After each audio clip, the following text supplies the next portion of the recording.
Welcome to the MCTV Weekly News Update. I'm James Lyles. And I'm Caitlin Goettler. We've got a lot in store for you today, so let's jump right into our top story. Who knew buying a home could be so dangerous? A family's mystery illness was solved when it was discovered that their new home was actually a meth lab. The Hankins family purchased a home in Klamath Falls, Oregon this past June, and within 2 weeks of moving in, Beth Hankins began to develop breathing problems. Soon after, her husband, Jonathan, started experiencing migraine-like headaches and nosebleeds. A week afterward, their 2-year-old son, Ezra, developed sores all over his mouth so severe that he couldn't even drink water. Prior to receiving medical attention, one of the neighbors told the young family that the house had previously been a meth lab. The couple went out and purchased a chemical testing kit, and sure enough, they found that contamination levels were 80 times above Oregon Health Authority's limits.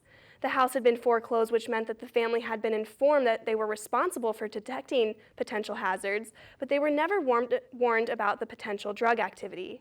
Joe Marcusa of Meth Lab Cleanup advises anyone purchasing a foreclosed home to check the DEA's National Clandestine Laboratory Register, talk to the property neighbors, contact the police for past incidents, and to purchase a kit to test for chemicals before assuming everything is safe.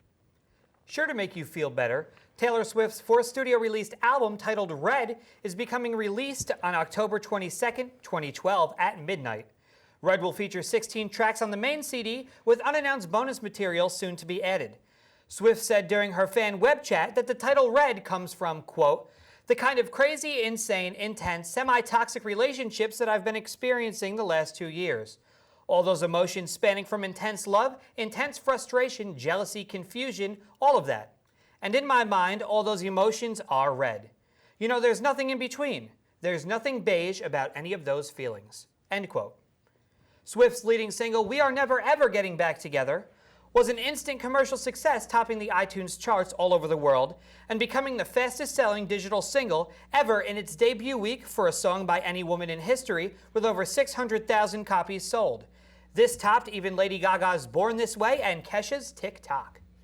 How do you feel about We Are Never Ever Getting Back Together? I know I personally love Taylor Swift, so I automatically liked it even before I heard it, but what are your thoughts? I love it. Yeah, I'm a huge Taylor Swift fan. I was really happy about the new single and the singles that followed also. I know I'm going to end up owning the CD before it actually comes out, and then we're going to miss out on the bonus material, so I'm looking forward to it. I know, me too. Me too.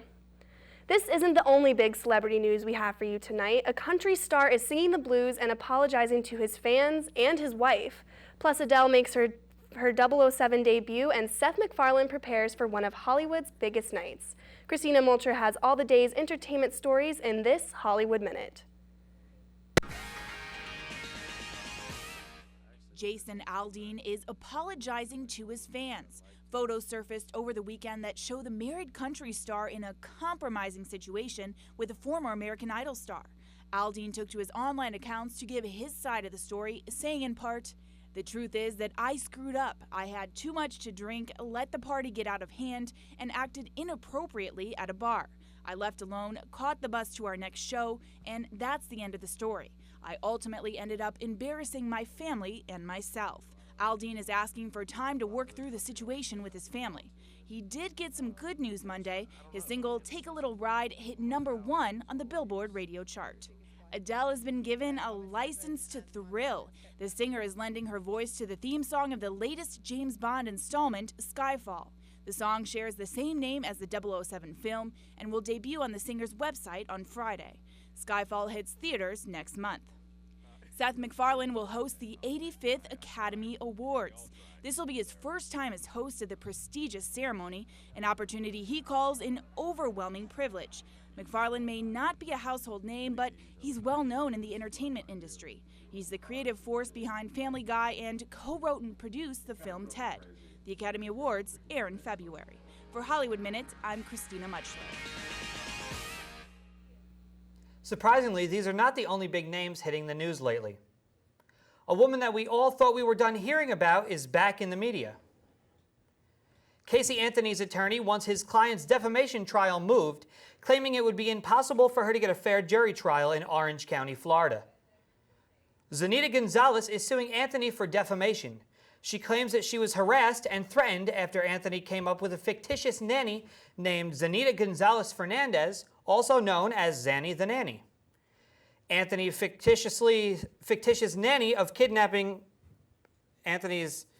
nanny kidnapping her daughter, Kaylee, Gonzalez's lawyer says that the change of venue motion is only an attempt by Anthony to delay the trial. A hearing for the request is set forth on October 30th, 2012.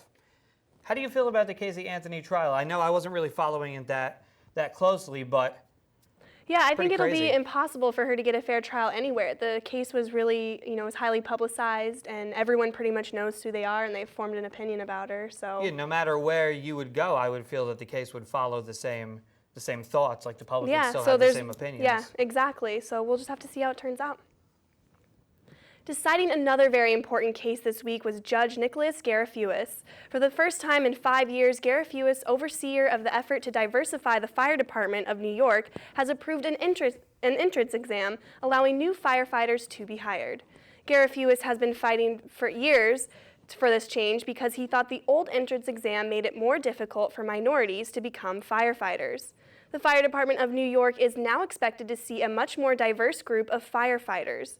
This exam holds the most weight in deciding whether or not someone gets hired, followed by a physical test and a few other components. The new test was accepted by the Justice Department, who stated that they do not oppose the new test. Exam results will be published next week. Good luck to all the potential new firefighters. Not only are we talking about cultural advancements tonight, but we are also covering scientific strides as well. While we're fairly used to hearing about innovation in space knowledge and planetary travel, it is not too often that we hear about a journey through our own planet. Geologists around the world have recently been working on building a device that can dig a hole almost 4 miles deep into the Earth. Scientists hope to answer questions about the origins and evolutions of the planet through sampling rocks located in the mantle. The project will need to take place at one of 3 potential digging sites, all located in the Pacific Ocean, where the Earth's crust is significantly thinner. They hope to begin working by 2020, so long as they can raise the $1 billion necessary to finance the project. Aside from its massive cost, the drill bits needed to dig the hole have the current lifespan of 50 to 60 hours. They will have to be improved or will take significantly longer to achieve results. A Japanese deep-sea drilling vessel, Chikyu, will be used, which has already set records for scientific ocean drilling. Most people in the industry are skeptical of the project's completion, but we will have to wait and see if traveling through the Earth can become a reality. Here's another shocking story that may seem far from reality. A brave pooch in Rhode Island survived after what was going on one of the likely ride of her life. Steve Nielsen has a story.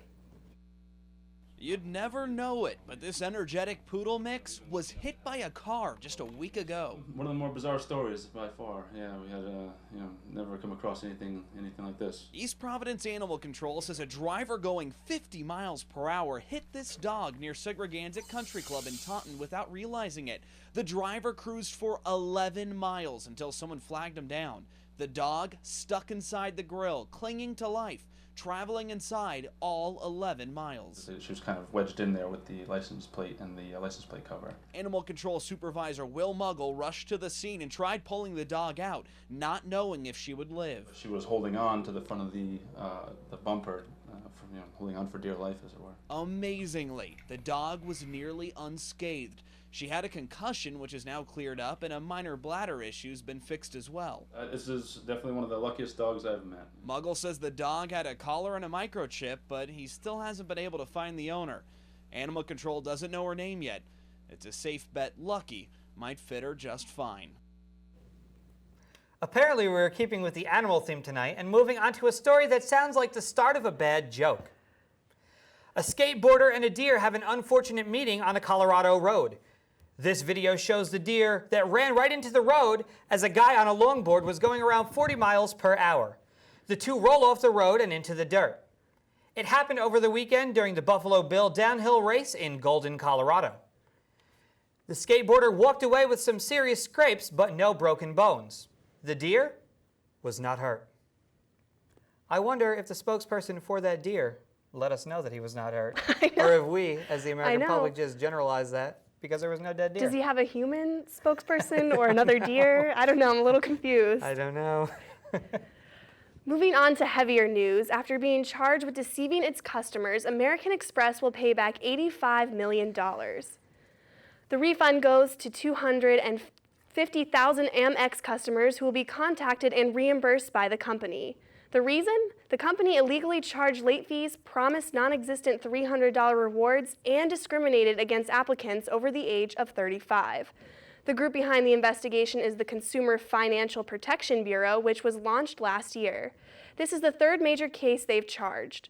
Last week, the consumer group struck a deal with Discover to refund $200 million to customers, and in July, Capital One agreed to refund $140 million to customers for misleading cardholders. Customers do not need to take action to get credited or to receive a check. In other national news, authorities recently found the name of Border Patrol agent killed on duty near Naco, Arizona. Border Patrol authorities say Nicholas Ivy came under fire while responding to a sensor that went off near the border. Another unnamed agent was also wounded, but does not have life-threatening injuries. The FBI is now working with local law enforcement to investigate the incident. Ivy was from Provo, Utah. He joined the Border Patrol in 2008. He is the third agent to die in the line of duty this year. Unfortunately, this shooting was not the only one to rock the world this week. Gunmen carried out a brutal and what appears to be systematic attack at a Nigerian university. When it was all over, 25 people were dead. Police say the gunman called for the victims' names before killing them. It happened at the Federal Polytechnic in Mumbai, as Vladimir Duterte reports. The motive of the attack is unknown. A warning to viewers, the images are very graphic. More violence in northeastern Nigeria. On Monday evening at approximately 10 p.m., unknown assailants attacked a dormitory building on the campus of the Federal Polytechnic Mubi campus in Adamawa State. Now, what police are saying is they believe that this was an inside job, and the reason for that is because the assailants actually called out the names of their victims before they were gunned down, and some of them had their throats slit. Now, there had been some suspicion that this attack had been carried out by the Muslim Islamist group Boko Haram. That name, Boko Haram, means Western education is sacrilegious, and they have been very, very active in the northeastern part of the country. They've killed more than 600 people in just this year alone. But police are thinking that this may actually be a political feud between members of the student body. There had been a student body election over the last couple of days, and this may be in retaliation for some of those activities. What the police have told us is they believe that this is an inside job. There have not been any arrests right now, but the police say that the investigation is ongoing, and they hope to have more answers for us in the days ahead. Vladimir Duterte, CNN, Lagos, Nigeria. That's pretty crazy. 25 people, it says right here, were dead. Yeah, I mean, there's been a lot of an increased amount of gun-related crimes, it seems like, throughout the whole world. Yeah, not only the United States. I know earlier we were talking about United States, but they all over the world. Yeah. It's something that needs to be addressed, and who knows, maybe it'll be addressed at the national level or, United Nations, something like that. Yeah, something. But that's all we have for you tonight. I'm James Lyles. And I'm Caitlin Goettler. Thanks for stopping by.